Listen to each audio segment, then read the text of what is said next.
Okay, anytime. So you've been training with Nonviolent Peaceforce for about 5 years. Can you tell us a little bit about this training and what made it different? Yeah, I think that over the last 5 years, the NP, what's now called the Core Mission Preparedness Training, has evolved in a way that we've really tried to synthesize what actually incoming staff would need to know as a foundation for their work of being unarmed civilian peacekeepers in the field. And so everything is based on either things that have happened in NP, in the field sites in the past, or direct lessons learned from the different projects. And so everything in some ways is relevant for the actual work.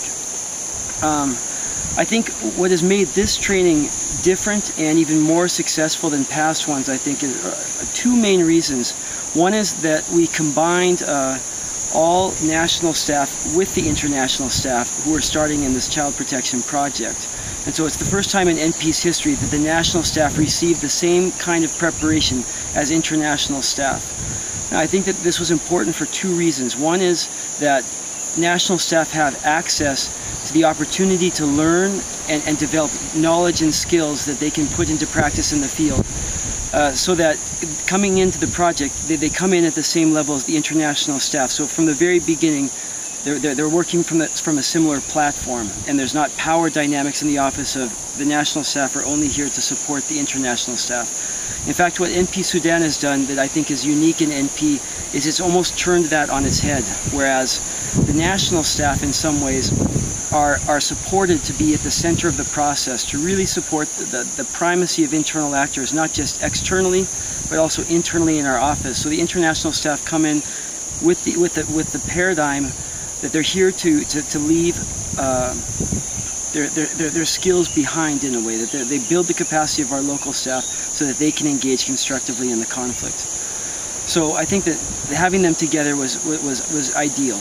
Not only could the nationals learn from the experience that internationals bring into this project, whether it be education or other professional experiences, but the internationals had the chance to learn about the reality of southern Sudan through the eyes and the lives of the staff here. And so they may not have the same educational experience, but their life experience helps balance that. So it was a very holistic approach, I think, to integrate all of these different experiences. I think the second reason why this was so important is nearly the entire project, Southern Sudan project, was at this training.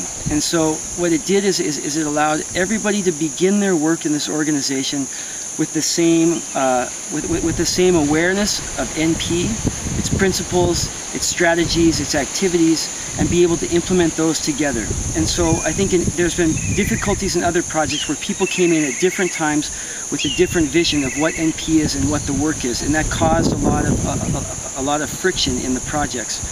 Whereas now I think what we've been able to do is get everybody onto the same page together, and I think that will help make the work even more effective in their teams when they go out to the field. I think this was probably the most challenging training that I've done with NP, primarily because of these different experiences that people came in, developing a pedagogy and a methodology that somehow meets people in a way where everybody's challenged. And everybody, I think, was challenged in one way or another, in different ways. But I think that to come into a room where you have people who have done work in the world and have high expectations, that's one thing to manage. It's another thing to manage when you have staff coming in from the national staff who have taken part in war themselves, who have killed multiple people, or have seen and experienced the death of the murders of their own family members in front of their own eyes. So that's an entirely different challenge in order to take on. And I think that what was very touching and moving about this process is I think that the training in MP, it must be integrated if we're going to be successful. We can't just come in and build the knowledge of the staff or just the skills, or even just those two things. I think that what people responded to deeply was that there are many elements in this training. The specific focus is to humanize. I mean, so many people that were in this training have been dehumanized by war and violence, and carry an incredible amount of trauma with them. And so it was challenging but powerful to lead a process where people were able to touch those elements inside of themselves that are scarred, that are broken, and be able to watch them in a way transform in the process, and you could almost feel, you could see some of that brokenness being put back together, and people standing more confidently, of acting in a ways that they were proud to be part of this organization, because they could feel as much as they could think and do change. They felt, many people talked about a deep change that they experienced, and I think that the more that we're able to support our staff, to be appreciative of our staff, and to give ongoing capacity building to them so they feel confident in the organization, it will only make our work more effective in the field as unarmed civilian peacekeepers. Can you maybe tell us about some of the exercises that you do to help people with the skills that they're going to need to work in the field? Yeah, I guess you can think that one thing that I did different with this training was the nonviolence, the morning on nonviolence, and even on nonpartisanship, was much more experiential. There was a little bit of theory, but mostly it was asking questions and putting people through processes to touch those parts inside of themselves that are both beautiful and broken.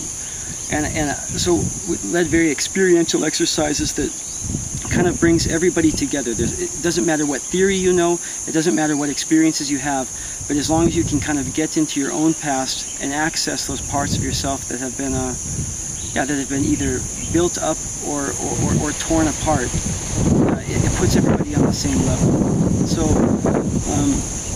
much of the exercises dealt with, yes, touching those experiences in the past, to empathize deeply with different people in the conflict. That allows people to humanize those that they've dehumanized themselves, and depolarize those parts inside of themselves that have given into a very right, wrong, and good, bad paradigm. And so I think that for many of the participants, the chance to put themselves in the shoes of others who they have only hated in the past, perhaps even killed, was a very powerful experience for them.